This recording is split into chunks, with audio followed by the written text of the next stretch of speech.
What? You're here to run again, right? Well, yes. So come on. I find myself suddenly grabbed and yanked onto the track. Things seem to be set on mirroring of yesterday's run. That is, I seem to be struggling while Amy moves with effortlessness that I find enviable. It's incredibly bothersome to be so easily worn out. I know I should be patient, work towards things gradually, but it's difficult to stay positive about this. We're on the track, on our second lap. Amy seems to have grown impatient, keeping pace with me, and begins to pull away. This is where I gave out yesterday. Will I be able to do more? Go for it! What am I doing here? Am I really just going to fold and let me pull ahead? I speed up. The second lap's done quickly. Without even considering it, I keep going. Amy looks back over her shoulder at me and grins. Still going? Wouldn't want you pant... Hold on, I can do this better. Wouldn't want you to think I'm out of shape. Emmy laughs without breaking her stride, no less, and speeds up even more. Well, this is the way we're going to play things. I increase my own pace as well.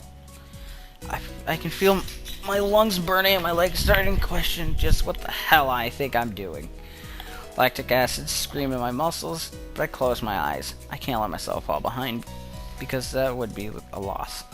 The rational voice in my head inquires smilingly just when we started playing a game. I'd answer it, but I'm having a lot of trouble thinking at present. She's so fast. How the hell does she keep it? It's like the string pulling at my chest, a choking feeling of nervousness and pain. Before I can think of anything else, then, oh shit, the track disappears from under my feet. I stumble, one hand shooting down to clutch at my chest, the other hitting the track to keep me from falling on my face. Emmy whirls around and her eyes widen. Hisao! She yells at me, sprinting from the other side of the track. What's wrong? Nothing, just... Keep your breathing steady. Calm down, don't panic. Don't panic. Do you need me to get the nurse? I close my eyes, shutting out the outside world. My heart struggles to regain its rhythm. Slowly, the pain in my chest begins to subside. Soon it's gone like nothing happened. It was nothing? No, something happened there. I open my eyes again and glance at a very worried Emmy. I think I'm fine. My voice sounds weird even to myself. Oddly, even the matter of fact. It makes Emmy frown. I don't think you are. She seems to come to a decision and nods to herself. Right, you're coming with me. You got to see the nurse. Emmy grabs my arm and drags me up. I feel a bit wobbly, but I refuse the shoulder Emmy offers for support. Honestly, I'm a little ashamed about my own weakness. I'd rather not have Emmy concerned about me, but it seems to be too late. Heck, I'd rather not have anyone concerned about my condition, though at this point it seems to be too late for that as well. I'd like to be able to deal with the whole thing on my own without being a bother to anyone else. While I'm wishing for things, I'd rather not have the condition in the first place. Nurse! Emmy crashes into his office without knocking, but it doesn't alarm the nurse in the least. Good morning, Sunshine. What's up? Sunshine? Anyway, he calmly sips from his coffee mug, but lays it down after following Emmy's gaze to me looming in the doorway. Hisao, what brings you here? We were running and he stumbled over and started grabbing at his chest, and I thought I'd come to get... God damn it! I thought I'd come get you and make him wait there, but he said he was okay, but then...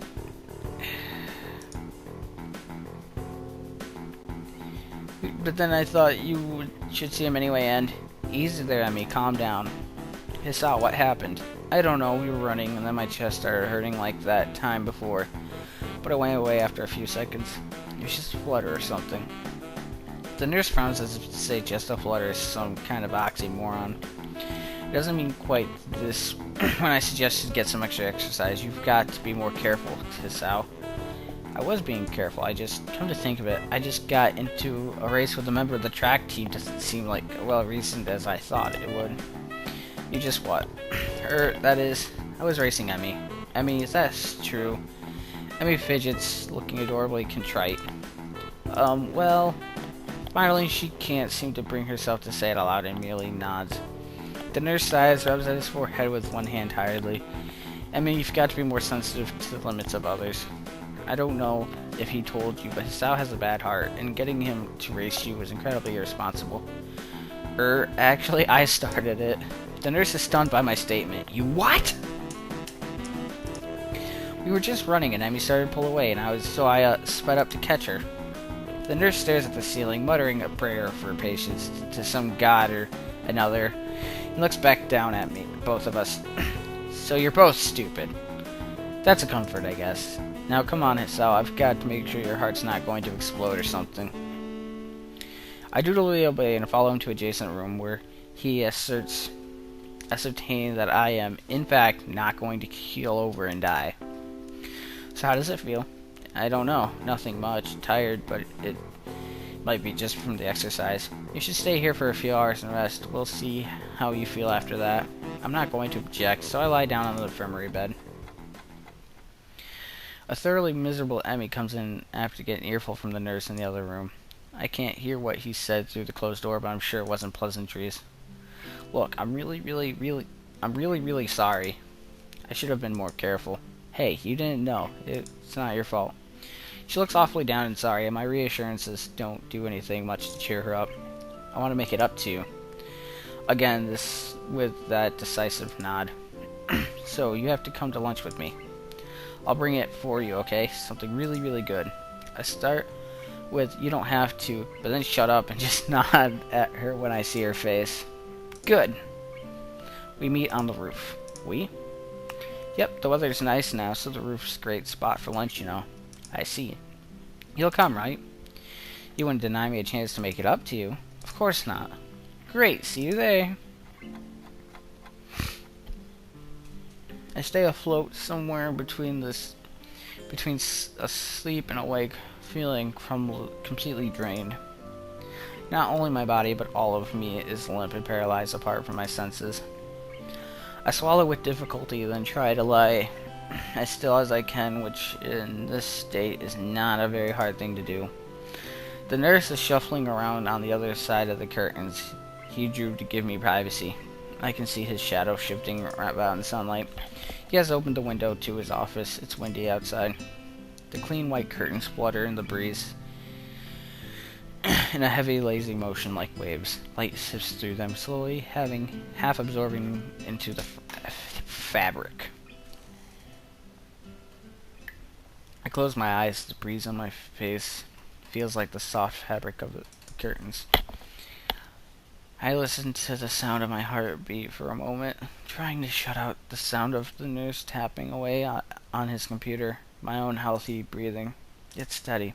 Damn it, not even a week and I end up like this. I really screwed up this time. Should have known better than to play the half-baked sports star in front of a real one. And why did I try to act brave? Like that heart flutter was no big deal, even when it was obvious that was. It was just a reflex to push it away, to keep it inside. I don't want it to happen. I don't want Emmy to see it. Ah! Stupid. I have to be more careful or I will end up in the hospital again, or worse. That's my final thought before I give in to the tiredness. And there was an ellipsis I missed. I'm used to ignoring them, because I should soon. I was about to say, that's not a Katawa Shoujo heart thing. I fell asleep. For how long? What time is it? I'm feeling a little lightheaded. I keep blinking compulsively.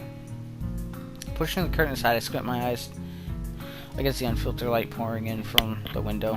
The textures of the canvas feels nothing like the wind did before.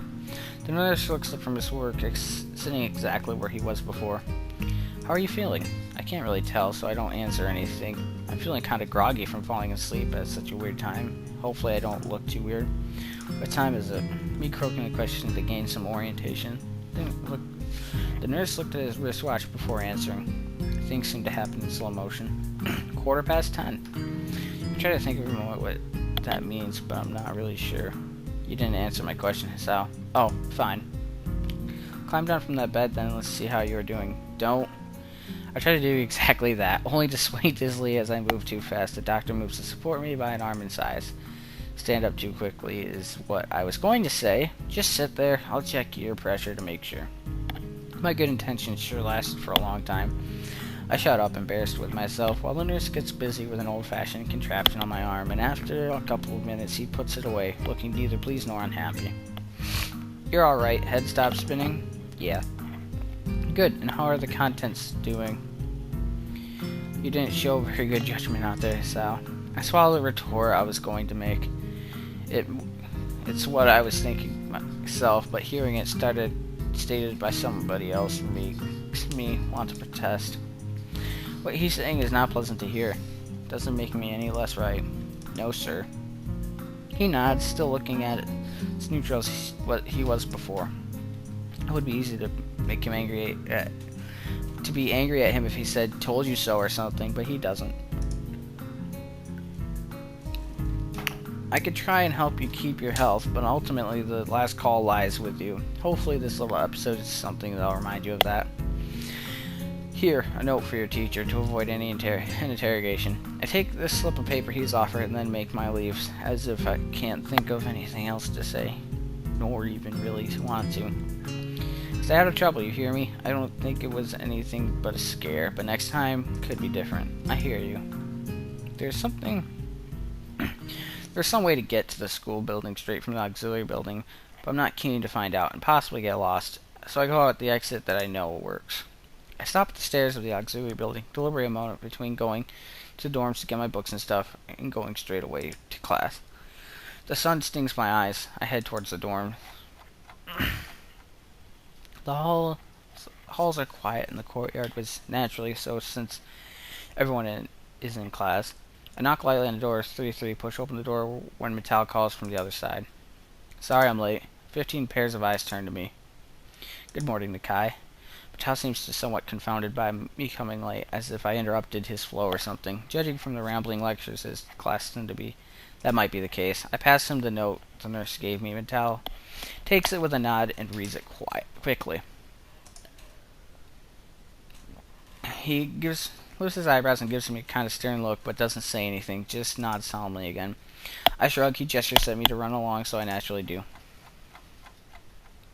The class goes on lazily. I think I'm starting to get the rhythm of the school. I have even stopped worrying about taking notes and being overly attentive. The first day, I was pretty high-strung in class. Metal finishes his lectures about electricity early, but continues without pause about the festival. So, as you know, the festival is on the day after tomorrow. I hope everyone's projects are going to be successful this year. Have a good time, but also come Sunday, please keep in mind the meaning of this festival in your minds. Games and fried food. Everyone bursts out in laughter, and so do I. Yes, thank you, Mikado.